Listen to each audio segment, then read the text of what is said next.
A vida é assim. Chove, faz frio, acaba a luz. A vida é assim. Chove, faz frio. E quando você menos espera, acaba a luz. A vida é muito melhor quando você está bem acompanhado. E é isso que inspira a Unimed a estar sempre do seu lado, cuidando de tudo para que cada um dos seus planos comece a ser realizado hoje mesmo. Cuidar de você. Esse é o plano. Unimed.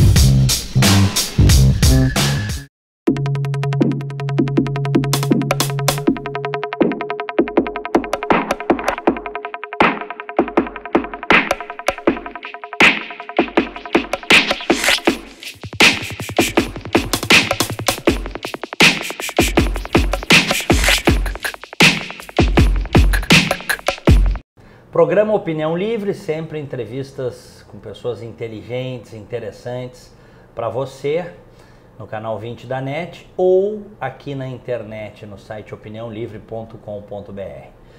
Hoje eu estou novamente aqui no restaurante indiano Charim, a melhor gastronomia indiana do sul do Brasil, e tenho a satisfação de conversar com o médico, cirurgião, ginecologista, Dr. Omar Basha. Prazer tê-lo comigo. Prazer o meu, Diego. Obrigado pelo convite. Prazer, gostaria de cumprimentar teus ouvintes também, nossos telespectadores.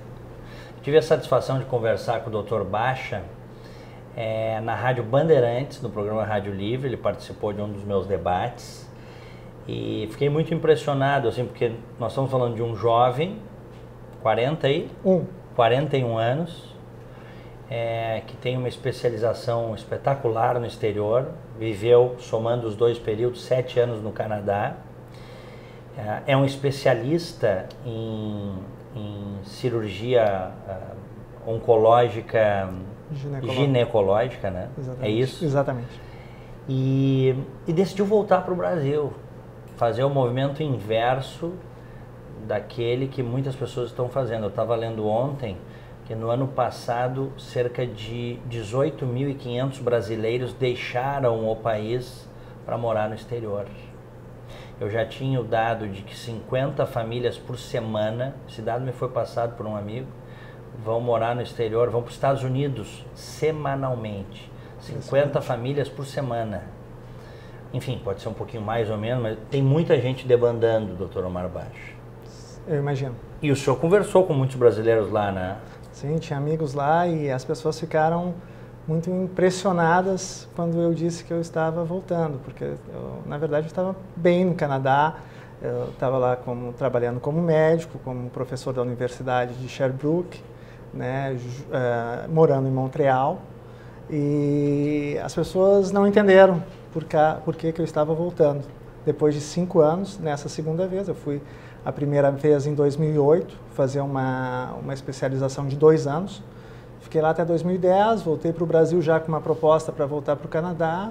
Após 6 meses no Brasil, resolvi ir trabalhar no Canadá, porque não era mais especialização, era para trabalhar. E voltei, e foi muito bom o trabalho.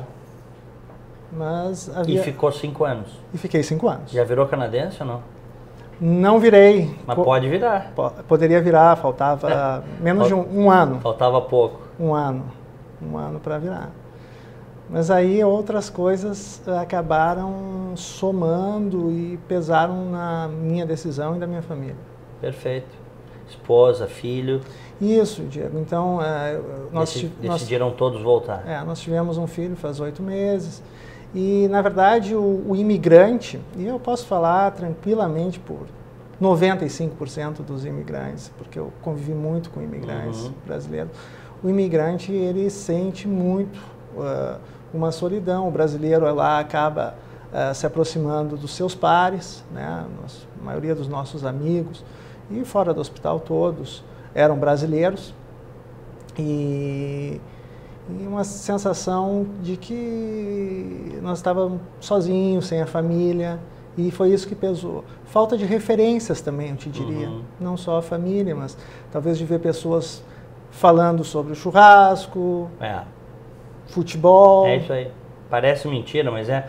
Quando eu vivi fora, eu vivi em 2 períodos, eu sentia muita saudade do domingo do churrasco e do futebol. Aquele encontro de amigos, a cervejinha, o clima do estádio. Parece mentira, né? Quando a gente está aqui, a gente, enfim, vai e tal, mas não tem a real dimensão do que isso significa. Exatamente. Né? Mas, claro, vai para o exterior, procura compensar com outras coisas, porque tem compensações. Né? Então, a gente acabava viajando muito, como médico ia a muitos congressos, saía com os amigos, mas sempre pesou muito a família e a falta do lugar comum, né? Que a gente acaba não valorizando, como tu disseste. A gente às vezes não valoriza uma ida à praia, mas tu pode ser tão feliz com uma ida à praia como uma ida a Nova York. Né? Ou mais feliz com uma ida à praia, muitas vezes. Pode. Né? Se bem que eu vou lhe dizer o seguinte, eu fiz um movimento já faz uns bons anos, eu vendi a minha casa da praia e aí passei a usar o dinheiro da manutenção da casa num condomínio, IPTU, tem que pintar a casa, sabe como é que é, né? Sim. Passar a usar exclusivamente para no período em que eu iria para a praia e para o exterior. Foi uma escolha. Isso é uma opção, né? Nós estávamos no exterior e grande parte das viagens, pelo menos umas 2 vezes por ano, acabava vindo no Brasil. Acabou que cada vez que a gente vinha para o Brasil, a saudade apertava mais e a vontade de voltar. Claro. Isso era uma coisa partilhada entre o casal. Entre o casal, exatamente. Né? E depois, há 9 meses, nós tivemos um filho que nasceu no Canadá, é canadense e brasileiro. E então ele estava crescendo, longe dos avós, longe dos primos, dos tios. Então, tudo isso acabou somando. E daí aconteceu um concurso para professor na Universidade Federal de Ciências da Saúde, que é a Universidade da Santa Casa. Eu realizei esse concurso, fui aprovado e isso foi uma porta para voltar. Né? E faz 1 mês e meio que nós estamos aí nos readaptando. Perfeito. Nestes 5 anos dessa última vez, né, que vocês viveram no Canadá lá, o que deu para perceber de diferente, assim, que a gente pode, quem sabe, trazer para o Brasil, na sua opinião? O canadense, ele é extremamente rígido com as leis. E isso, no início, a gente fica um pouco... Nossa, o canadense, ele não tem aquele jogo de cintura. Para praticamente ou para nada. Não tem jeitinho. Não tem jeitinho. Mas não tem mesmo? Mas não tem mesmo. E isso, no início, para as pequenas coisas mesmo, a gente fica, puxa... Mas é que as pequenas coisas levam às grandes coisas. Claro. Então... Dá um exemplo, doutor. Vou te dar um exemplo que eu fazia. Tá. Um erro meu. E eu paguei por isso. Para chegar perto da minha casa, existiam 3 filas de carro. Tá? De mais ou menos 2 filas, 1 quilômetro de carros e a outra fila vazia. Durante 3 ou 4 vezes eu peguei a fila vazia e ia lá para frente, não entendia por quê. A última vez eu vi que a fila vazia era para, na verdade, dobrar à direita. E as outras 2 eram para seguir em frente. As outras 2 que tinham 1 quilômetro de carro. Perfeito. Então, em última análise, o senhor estava furando a fila. Furando a fila. Embora não soubesse. Embora não soubesse. Na última vez eu sabia. Tá. Confesso. Na última vez. Aí é coisa do brasileiro, né? E aí eu fiz mais uma vez e a polícia me pegou. E eu quase perdi o carro. eu não perdi porque conversei. Ah, sim? É. Podia ter perdido o carro? Eu paguei uma multa de $500 canadenses, que é o equivalente a R$1.200. Uhum. E eu nunca mais fiz nenhuma infração de trânsito dessa forma. Entrei na fila de 1 quilômetro, aprendi. Perfeito. Então as leis estão lá para serem cumpridas. E são cumpridas nas pequenas coisas. E às vezes tem um documento aqui, será que não dá para deixar passar isso aqui? Isso não existe. Então, isso não existe em nenhum momento. Uhum. Isso... Vocês foram bastante para os Estados Unidos também, em congressos? Sim, eu posso dizer que eu ia para os Estados Unidos. Ir para os Estados Unidos, para Nova York de Montreal, é como ir para Florianópolis de Porto Alegre. Uhum. Tá? Então, muitas vezes a gente ia de carro para Nova York ou para Boston. Às vezes para congresso e às vezes para passar 3, 4 dias. Uhum. Isso era gostoso, era uma parte bacana ir para os Estados Unidos. O Canadá é muito parecido com os Estados Unidos. O canadense ele é mais certinho que o americano. Mais certinho. Mais certinho. O que vocês viram de diferença entre Canadá e Estados Unidos? Basicamente, o americano, ele algumas vezes ele bula. Uhum. Ele bula a lei, no trânsito. O canadense, ele não. O canadense, ele tem uma tendência a ser correto em todos os momentos. Eu não vou te falar 100% dos canadenses, isso não existe em lugar nenhum. Claro. Mas eu te diria, na média? Na média, até mais que a média, 90%, que a média. Com certeza. Sim. Então, é um povo... O canadense é mais fechado que o americano. Tá? É um povo nórdico, então ele tem uma certa dificuldade de demonstrar sentimentos. Quando eu cheguei e comecei a operar, demorou 6 meses, sou ginecologista, cirurgião, demorou 6 meses para que os anestesistas começassem a me dar bom dia ao entrar na sala. Assim? Assim. E eu operava 3 vezes por semana. Mas nem um good morning? Não. Mas agora, quando eu fui embora, fizeram festas de despedida, houve uma grande comoção. Até comentei com uma amiga, puxa, se vocês tivessem demonstrado tanto sentimento antes, não... Talvez eu não estivesse voltando para o Brasil. É. Pois é, mas o senhor hoje entende isso como um traço cultural deles? Ou como falta de educação? Não, é basicamente um traço cultural. Um traço cultural. Um traço cultural. Até pelo frio, tu tens no Canadá 6 meses de frio intenso, tá? E há uma mudança muito grande no canadense do inverno e do canadense no verão. Né? Quando chega o verão, o verão mesmo dura 3 meses, aí tu pode ter temperaturas até de 30 graus. Mas tu tem uma mudança no comportamento, e na expressão corporal e na alegria. Muda o humor. Humor, muito. Então o canadense tem uma tendência a ser fechado. Claro. Por isso muitos brasileiros optam pela Flórida ou Califórnia.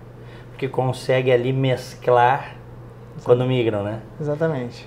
Consegue mesclar nossa latinidade com a seriedade, a rigidez das leis dos Estados Unidos. Exatamente.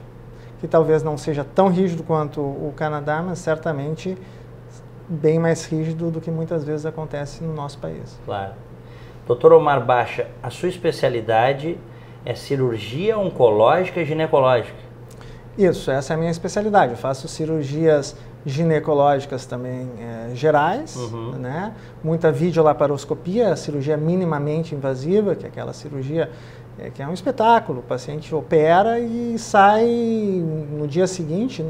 E se tu tiver se operar de manhã, pode até ir embora muitas vezes no mesmo dia, né? E também cirurgias avançadas para câncer. Por que ginecológico. Ginecológico. Ginecológico. Tem que ser, ou seja, câncer no aparelho reprodutivo, vamos dizer assim. Isso, câncer de ovário, de útero, né? Por que o senhor optou seguir por esta área da medicina? Eu gostava a primeira opção foi quando eu estava fazendo a faculdade. Eu gostava da parte clínica, da parte cirúrgica. A ginecologia, na verdade, é uma especialidade ampla e ela contempla os 2 aspectos. A oncologia veio depois, mas na verdade isso já estava talvez um pouco delineado até a questão por que eu fiz medicina, quando eu me analiso hoje, porque eu tenho uma história familiar muito forte de câncer na família. Eu perdi minha avó com 10 anos, eu me lembro uma grande revolta interna nesse dia por câncer. Era muito ligado à avó?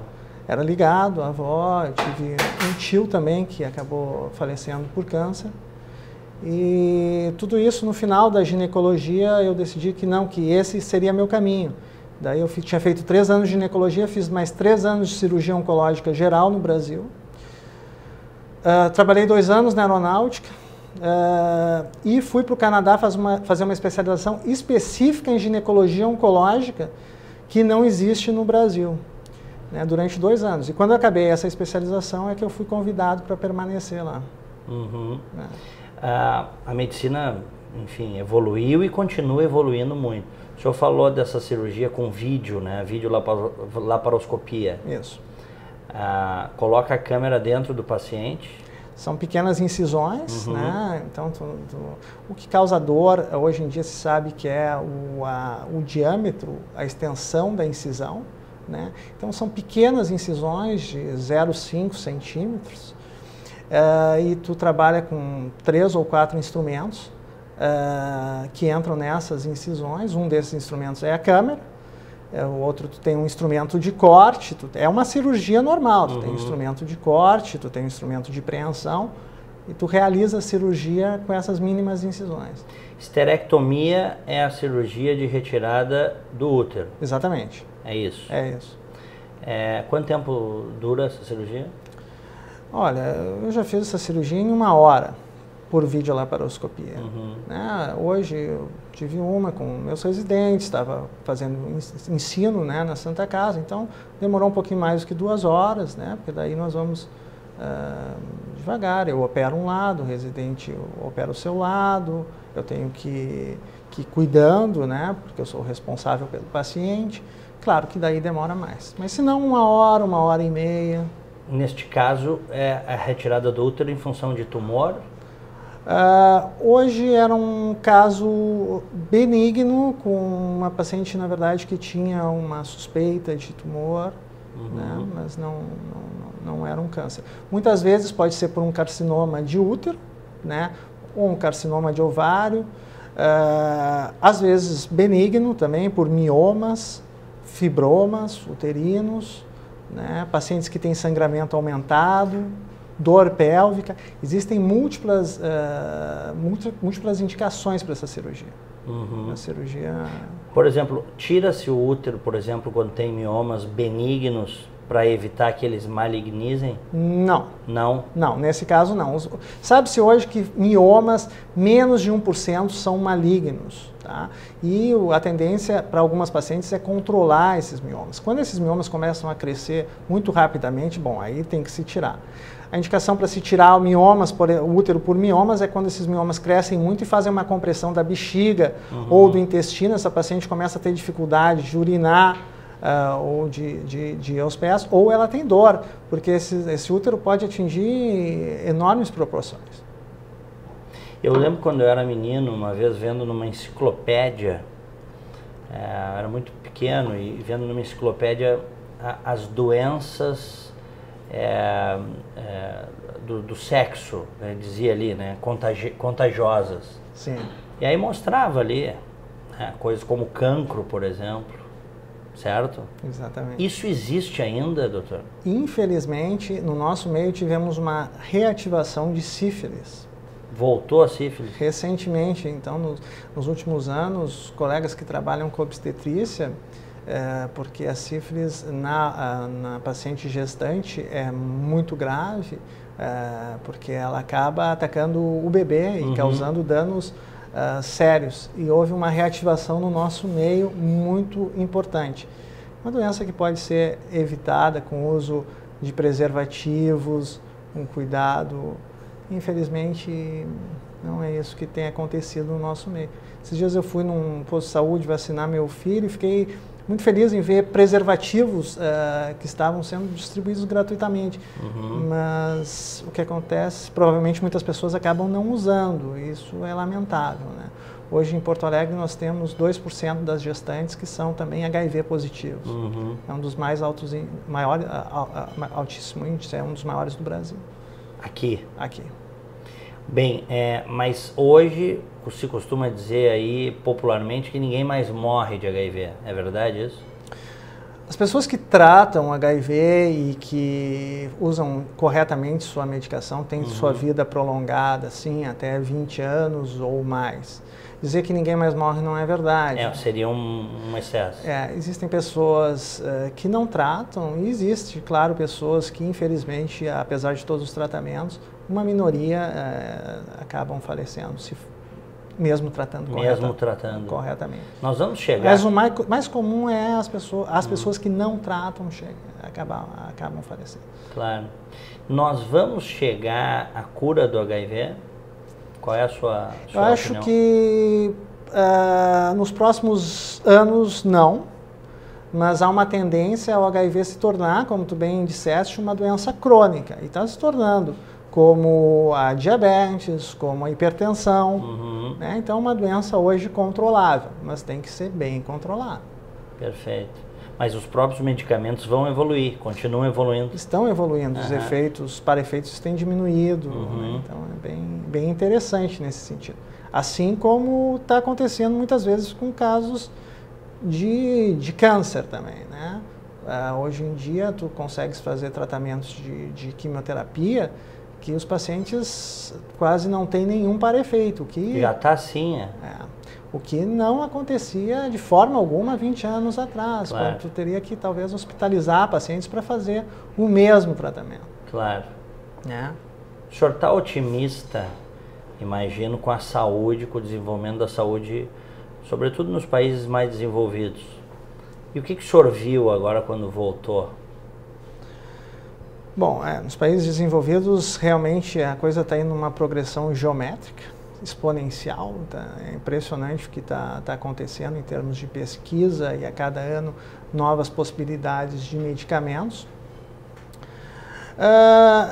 Eu acho que nós estamos correndo atrás um pouco ainda, mas estamos indo bem. Hoje eu consigo fazer cirurgias de alto nível aqui no Brasil, consigo... Pelo SUS? Pelo SUS. Hoje eu fiz essa esterectomia laparoscópica pelo SUS. Mas dizem que o problema do SUS é conseguir entrar no sistema. Pois isso é provavelmente um dos problemas. Eu posso te dizer que quando o paciente é visto, e isso eu estou há 1 mês e meio fazendo oncologia, mas quando o paciente é visto por nós, ele é operado dentro de 1 mês, né? Perfeito. Hoje no SUS.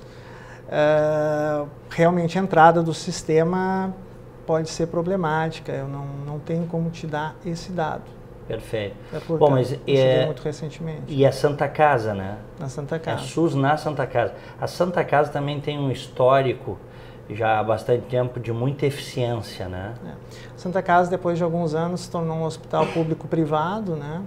O que permitiu que ela conseguisse driblar os problemas financeiros, que infelizmente sabe-se que uma cirurgia pelo SUS, por exemplo, tu recebes 1/3 talvez do valor dela. Ontem eu estava ouvindo até na Voz do Brasil que um hospital para doenças cardíacas estava sendo fechado, porque o custo mensal do hospital, não me lembro aonde, era R$300 mil e o hospital recebia R$300 mil do SUS por ano. Então ele pagava 1 mês num ano. Não existe mágica, né? Não existe mágica. Hoje a Santa Casa conseguiu reverter essa situação fazendo essa parceria público-privada, né? Então na Santa Casa hoje tu tem convênios, tem a parte privada também, que aumentou bastante. Lá no Canadá era só setor público. Só setor público. Na saúde. Só setor público. Como é que funciona, né? Isso é uma coisa invejável. O canadense paga muito imposto. Nós também pagamos. Mas o imposto do canadense é um imposto muito bem aplicado. Então, eu conseguia no Canadá equipamentos pelo sistema público de saúde, que aqui eu tenho dificuldade de conseguir pelos convênios, por exemplo, e que eu não tenho no SUS. Claro. Equipamentos descartáveis que custam em torno de preço alto, $1.000 cada um. Nós não temos essa disponibilidade muitas vezes aqui. E uma coisa que a gente não pode perder de vista, o Canadá é um país rico hoje. É um país rico. É um país rico, tem um PIB per capita elevado. Nós até falamos no teu programa, estamos 50 mil $50.000 canadenses.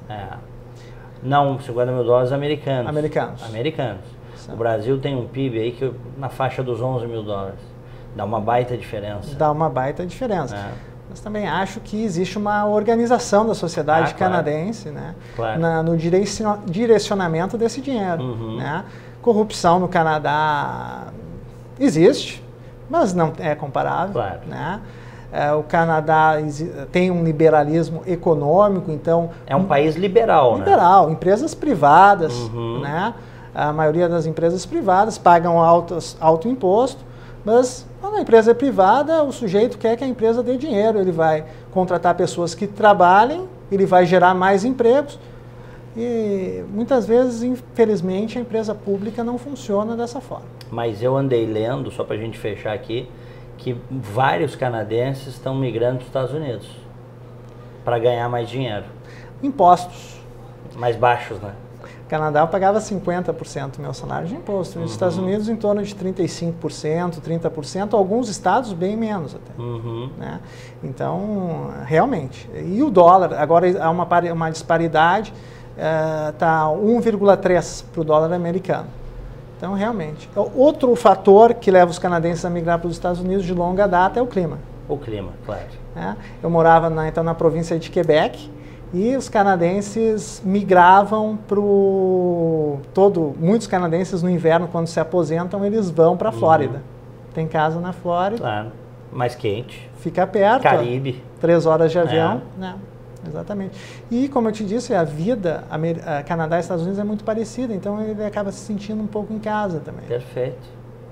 Dr. Omar Bacha, médico, cirurgião oncológico, ginecológico, excelente bate-papo. Vamos ver se a gente conversa mais vezes. Mas será um prazer, Diego. E seja bem-vindo de volta ao Brasil. Obrigado. Um abraço. Este Opinião Livre. Se você está assistindo o programa no YouTube, não deixe de assinar, de seguir o meu canal.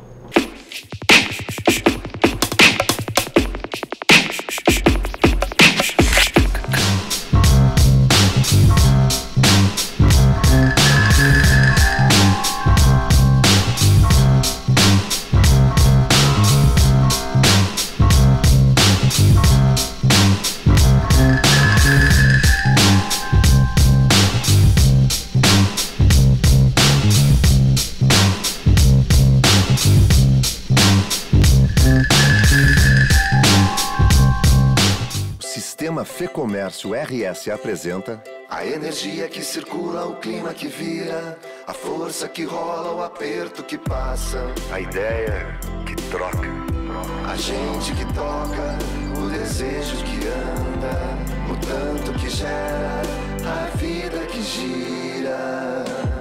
Sistema FEComércio RS. Com você, a gente faz a economia girar.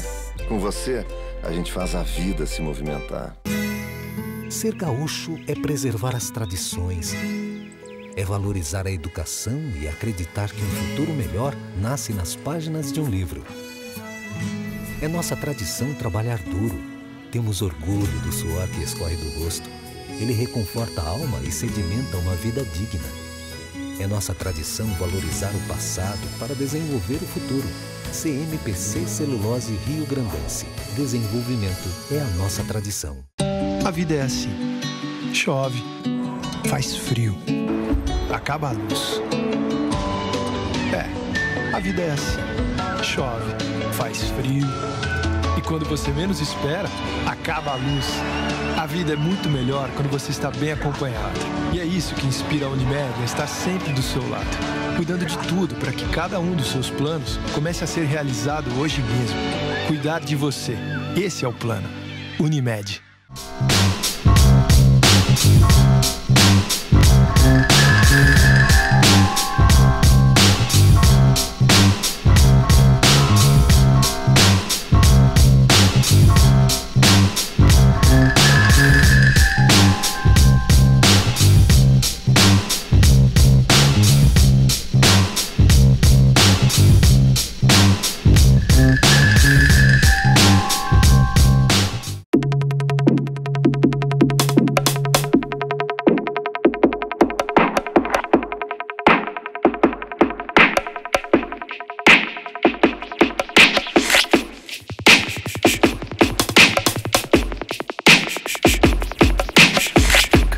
Opinião Livre, recebendo agora Roberto Rachevski, empresário. Prazer te ter comigo, Roberto. Boa noite, Diego. Prazer é meu. O Rachevski, que é fundador do Instituto de Estudos Empresariais. Ele lá atrás, há mais de 30 anos, de um grupo de abnegados que acreditavam na liberdade política, econômica, religiosa, enfim, as liberdades, que é essa essência do liberalismo. Decidiram fundar o IEE. Eu fiquei feliz quando vi o livro do IEE, tu está destacado lá, um garoto ainda, com cabelos longos. Cabelos longos, barba, como a tua, assim, só que não tão branca, né? Claro. E realmente, isso foi em 1984, há 33 anos atrás. Nesses 33 anos, a gente vem alertando quais seriam os caminhos para o Brasil sair da crise. De forma definitiva, né? De forma consistente. E, infelizmente, chegamos hoje em 2017 e vemos que não botamos nem um pezinho nessa trilha, né? Seguimos aquele país subdesenvolvido. Nós não somos um país em desenvolvimento, na minha opinião. Um país em desenvolvimento é os Estados Unidos, é a Austrália, a própria China, né? Se desenvolvem. Nós não, nós estamos permanentemente estagnados, com melhoras circunstanciais, mas que, vez por outra, promove décadas perdidas, né? Como mais uma que a gente vai enfrentar e está enfrentando atualmente, né? Então, ter cofundado o Instituto de Estudos Empresariais foi uma experiência espetacular. E depois de tanto tempo, ver o que está acontecendo no Brasil faz com que a gente se mantenha atuante, né? Porque não dá para se aposentar. Claro. Os objetivos ainda não foram alcançados. Há um conhecimento, uma difusão maior das ideias que a gente defende desde então. Há uma nova geração acreditando mais nos princípios e nos ideais que a gente sempre defendeu. Nunca como agora, eu acho, né? Nunca como agora. É impressionante o crescimento exponencial que a gente vê na formação de pessoas e instituições voltadas para difundir as ideias da liberdade, né? Como se pode chamar de uma maneira geral. Claro. Né? Roberto, na tua opinião, qual é o maior problema do Brasil? Sem dúvida alguma, o maior problema do Brasil é ético, no sentido de que o brasileiro, de um modo geral, a cultura brasileira, de um modo geral, foi formada com uma visão altruísta, né, em termos éticos, ou seja, aqui é nobre a pessoa se sacrificar pelo outro e a gente releva quando se sacrificam os outros pela gente, né? Eu acho que o dia que o brasileiro se der conta que existencialmente é necessário cada um cuidar do seu autointeresse, sem sacrificar ninguém e sem se sacrificar por ninguém, mas cooperando voluntariamente para cada um, em conjunto com os demais, construir aquilo, buscar, manter os valores que farão com que a nossa sociedade floresça, prospere individualmente, porque não existe sociedade, né? Existem os indivíduos.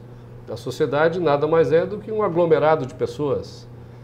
Então, enquanto nós não tivermos essa visão ética de que não é o governo que vai resolver o nosso problema, pelo contrário, o governo só atrapalha, de que não é se sacrificando ou sacrificando o outro pela gente que a gente vai prosperar, mas sim a gente ter um comportamento ético, moral, voltado para a criação de valores que farão com que a gente realmente viva como um ser humano digno, né? Buscando prosperidade, enriquecimento material, intelectual e espiritual, aí sim a gente vai chegar numa sociedade civilizada, uma sociedade onde a privacidade, onde a gente respeite, né, os limites da nossa propriedade, da nossa liberdade, para fazer com que possamos ter uma convivência adequada, racional, dentro do meio onde a gente está inserido.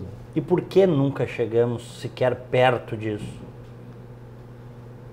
Eu acredito que seja o problema educacional, não é? Porque as influências que nós sofremos, e eu digo sofremos porque são influências negativas, no meu modo de entender, né?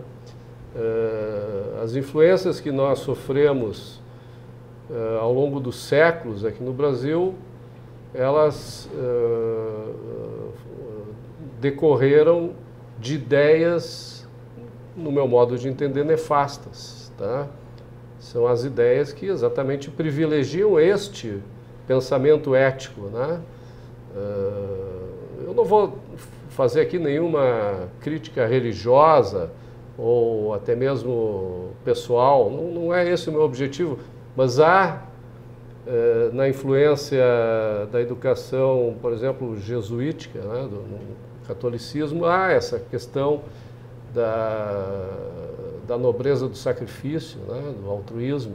Os positivistas, os racionalistas franceses, aqueles que influenciaram muito o Rio Grande do Sul com as ideias de Auguste Comte, né, promoveram também essa mesma filosofia, né, que teve também uma ligação muito forte com a Revolução Francesa. E aqui foi muito forte, então. Sem dúvida. Aqui no Rio Grande do Sul. Sem dúvida. Isso, de certa forma, forjou o que somos hoje, né? Esse positivismo e a Revolução Federalista. Agravados com as ideias marxistas, que seguem a mesma linha, né? De uma forma um pouco mais revolucionária, mais radical. Em última análise, de controle do indivíduo. Controle do indivíduo, colocando o indivíduo a serviço da sociedade. Né? Algo contraditório, paradoxal, porque se nós somos a sociedade, cada um de nós, né? E se a gente sacrifica cada um pelo todo, estamos sacrificando a todos. Claro. Né? E isso faz com que aquele florescimento, aquela prosperidade seja algo impossível, utópico, impraticável. Claro. Né? Por exemplo, vamos dar um exemplo bem prático aqui. Eu não acredito no INSS, eu não acredito num sistema de pirâmide. Esse sistema está comprovadamente falido. Né? Sim, tu dizes o sistema de contribuição previdenciária por compartilhamento. Isso, né, todo mundo bota e todo mundo tira. Eu não acredito nisso. Bom, ele está falido, né? Óbvio. Mas eu não tenho opção de não contribuir. Eu sou obrigado a contribuir ou como empresário ou como trabalhador com carteira assinada. A não ser que tu viva na informalidade absoluta. Né? Aliás, tem gente que prefere isso, parece mentira. Esses são mais inteligentes que nós. Tu acha, Zé? Eu acho que sim. Claro que há um risco maior de tu viver na informalidade, né? Porque, afinal de contas, está praticando um crime e o governo vai atrás de ti. Então, nem sempre a moral tu ser sonegador ou tu querer fugir das leis e das normas, né? Porque, eventualmente, tu vai acabar entregando um valor maior, por exemplo, a liberdade ou a própria propriedade que tu tens, porque, sendo pego, sonegando ou deixando de pagar impostos, o governo vai acabar te impondo essa situação, né? Então... Mas há quem diga, indo na linha da desobediência civil, que sonegação, em alguns casos, é legítima defesa. Eu acho que em qualquer caso. Né? Em qualquer? Sim, porque o que é... Sonega o quê? No caso, nós estamos falando aqui de INSS ou de tributação. Né? Impostos. Eu acho que há uma correlação absoluta entre impostos e roubo ou extorsão. Né? Imposto nada mais é do que entregar uma propriedade, o fruto do teu trabalho, para alguém mediante coerção, mediante a ameaça do uso da força. Né? Mesmo que volte de alguma maneira, com algum retorno, essa contribuição ela não é espontânea, ela não é voluntária. Logo, ela tem todas as características de um ato violento. E contra atos violentos nós temos o direito de nos defender. Então, a sonegação seria um ato de autodefesa perante uma instituição que tem o monopólio da coerção, pelo menos legal da coerção, né? E que pode fazer esse tipo de violência de forma que é permitida dentro da sociedade. Né? Existe algum lugar onde o imposto seja facultativo ou não? Já houve isso ou não? Já houve, não de forma plena. Né? Claro.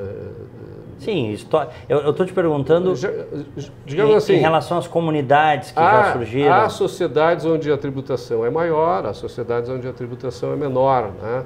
Há serviços do governo que são pagos voluntariamente. Né? Isso seria uma alternativa possível, viável, de financiar o governo.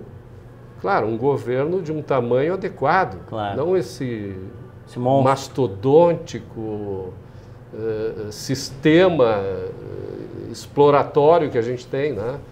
O Roberto, lá atrás, nos anos 80, quando tu e outros fundaram o IEE, o Instituto de Estudos Empresariais, vocês imaginaram que o Estado brasileiro ia piorar tanto? Porque já era ruim, mas nós estamos vivendo o descalabro. Eu não vejo muita diferença. Não? Eu acho que primeiro, eu sou um cara radical. Eu acho que o governo que faz isso, que a gente está vendo aqui, que fazia lá na década de 80, ele tem que ser combatido veementemente. Né? Naquela época era um pouco diferente de hoje, porque naquela época havia uma interferência violenta do governo na atividade econômica, né? Havia congelamento de preços, haviam fiscais que controlavam os aumentos de preços, que também era autodefesa, né? Aumento de preço era autodefesa contra o processo inflacionário, que é o governo que faz. Né? Reservas de mercado. Isso existe ainda. Né? Sim, mas não no nível que era nos anos 80. Em algumas indústrias não. Né? Mas se você pegar a indústria, por exemplo, de telecomunicações, existe reserva de mercado. Claro, é um mercado que tem players privatizados, né? São empresas privadas. Sim. Mas é um mercado que não tem liberdade. Não, né? nenhum. Não é qualquer um que acessa. E o governo tem o governo regulando. Mantém os oligopólios. Esse problema continua, de uma maneira mais branda, mas continua. E os problemas continuam, né? Porque se paga caro, tem corrupção. Mas tu ias dizer assim, naquela época a economia era mais controlada, mas lá nos anos 80. Sim, nos anos 80 nós tínhamos problemas que não eram tão aparentes quanto a gente vê hoje, né? Porque com a inflação, tá? A inflação é uma forma de tributação, uma forma subretícia de tributação. O governo desvaloriza a moeda, né?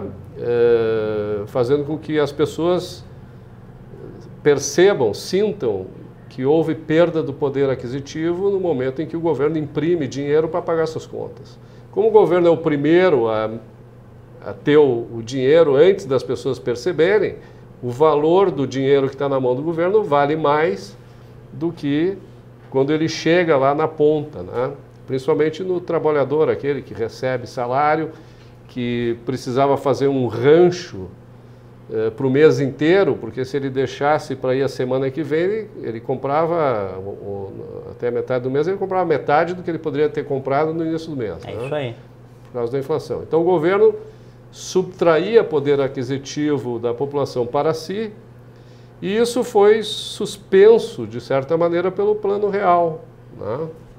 O Plano Real, com o Plano Real, o que aconteceu? Houve um controle muito forte da inflação, através da contenção dos gastos do governo, né, ou dos déficits do governo, na realidade, não tanto os gastos, mas os déficits do governo, e houve uma elevação da carga tributária.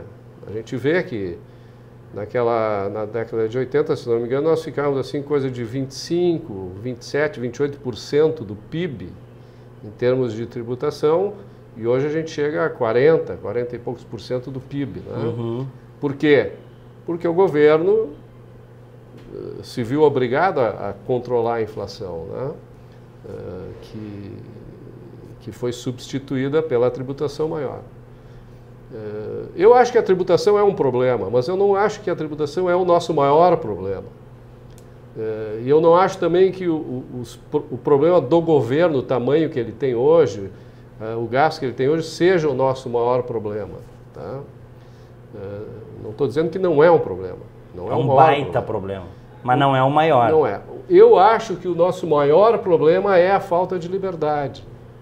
É a impossibilidade dos agentes econômicos, dos indivíduos, das pessoas, privadamente, né? Aproveitar as oportunidades que tem no mercado, aproveitar a sua capacidade para empreender, para criar valor, para fazer com que o país se desenvolva. Se a sociedade produtiva prosperar e crescer, o setor coercitivo da sociedade, que é o governo, pode ser mantido. Então, se a gente comparar o Brasil, por exemplo, com países como os países da Escandinávia, como a Holanda, que tu conhece, Suécia, etc., a gente vê que a tributação naqueles países é elevada, talvez até mais elevada do que aqui. Como é que os países eles conseguem prosperar mesmo assim, crescer e se desenvolver? Porque tem liberdade. Lá tu empreende, tu faz as trocas internacionais com exportação, importação, a migração, a investimento, de uma forma livre. E outra, a propriedade privada é respeitada. Uhum. As leis, elas são objetivas no sentido de defender os indivíduos. Não defender os políticos, nem os governantes, nem o governo em si. Né? Há Estado de Direito, não Estado democrático de direito, que é uma invenção. É uma corrupção do que é Estado de Direito. Né? Uhum. Estado de Direito é o império das leis. As leis são feitas para proteger os direitos individuais que todos nós temos, inalienáveis. Todos nós temos direito à vida, à liberdade, direito à propriedade, a usar, a dispor, a desenvolver como a gente quiser o produto da nossa mente, do nosso trabalho. Isso aí né? é John Locke, lá atrás. Sim, também. Né? Também. Isso é a base da Constituição americana. Né? E a base do liberalismo clássico. Né? A base do liberalismo clássico. Então, isso tudo vai propiciar o quê? A busca da felicidade. É isso aí. Né? Que é um direito que nós temos. E que é confundido com a felicidade. Né? Nós não temos direito à felicidade, como muitos pensam. Nós temos direito a buscar a felicidade. Então,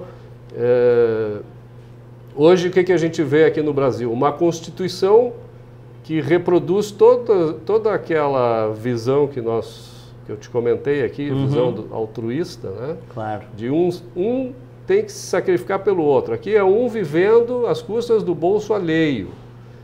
Tu não sabe aonde a tua mão está, em que bolso está, e tu não sabe que mão está no teu bolso. Isso é o Brasil, né? Então tu tens uma Constituição esquizofrênica que diz que protege a liberdade, a propriedade e tal, mas diz que tudo isso também tem uma função social. Que o Estado tem que prover saúde, educação, etc. Como? Né? Então as pessoas esperam, cria-se uma demanda exacerbada né? Demanda não tem escassez, né? Claro. Escassez tem oferta, né? Todo mundo quer tudo, mas a oferta ela é limitada, ela é escassa. Então, o que acontece é isso que a gente está vendo aqui, essa incapacidade de desenvolver um país sobre ideias que podem permitir e propiciar o nosso desenvolvimento. A busca pela felicidade. A busca pela felicidade que Que todo hoje- mundo quer. E hoje- que não deve ser negada a ninguém, né? Claro. Mas isso hoje nos é negado, né? O Estado brasileiro não nos permite. No momento Prosperar, em que a progredir. gente não tem direito à própria vida, à liberdade e à propriedade, como é que a gente vai buscar a nossa felicidade? Não tem, só se for em outro lugar. Né? Que é o que está acontecendo, né? Tem muita gente indo embora do Brasil, porque aqui virou a terra onde a felicidade é muito difícil de ser buscada. Ou então, há que se ter um caráter, né? Para buscar a felicidade de maneira onde a moral e a ética não são respeitadas. Perfeito, né? de maneira torta. Ou a pessoa tem que realmente se sacrificar muito para conseguir chegar onde deseja. Roberto Rachevski, obrigado pela entrevista. Obrigado mais uma vez, Diego. Sempre um prazer te receber. Prazer sempre é meu. Vamos conversar mais. Obrigado. Roberto Rachevski também é conselheiro e ajudou a fundar o Instituto Atlantos. Isso. Está sempre, enfim, trazendo temas importantes. Esse trabalhando para o futuro do Brasil. Para o futuro, né? Com os jovens agora, né? Temas para a nossa reflexão. Abraço, Roberto. Obrigado. Este Opinião Livre. O Sistema Fê Comércio RS apresenta a energia que circula, o clima que vira, a força que rola, o aperto que passa, a ideia que troca, a gente que toca, o desejo que anda, o tanto que gera, a vida que gira. Sistema Fê Comércio RS. Com você, a gente faz a economia girar. Com você, a gente faz a vida se movimentar. Ser gaúcho é preservar as tradições, é valorizar a educação e acreditar que um futuro melhor nasce nas páginas de um livro. É nossa tradição trabalhar duro. Temos orgulho do suor que escorre do rosto. Ele reconforta a alma e sedimenta uma vida digna. É nossa tradição valorizar o passado para desenvolver o futuro. CMPC Celulose Rio Grandense. Desenvolvimento é a nossa tradição.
Sistema Fê Comércio RS apresenta a energia que circula, o clima que vira, a força que rola, o aperto que passa, a ideia que troca, a gente que toca, o desejo que anda, o tanto que gera, a vida que gira. Sistema Fê Comércio RS. Com você, a gente faz a economia girar. Com você, a gente faz a vida se movimentar. Ser gaúcho é preservar as tradições, é valorizar a educação e acreditar que um futuro melhor nasce nas páginas de um livro. É nossa tradição trabalhar duro. Temos orgulho do suor que escorre do rosto. Ele reconforta a alma e sedimenta uma vida digna.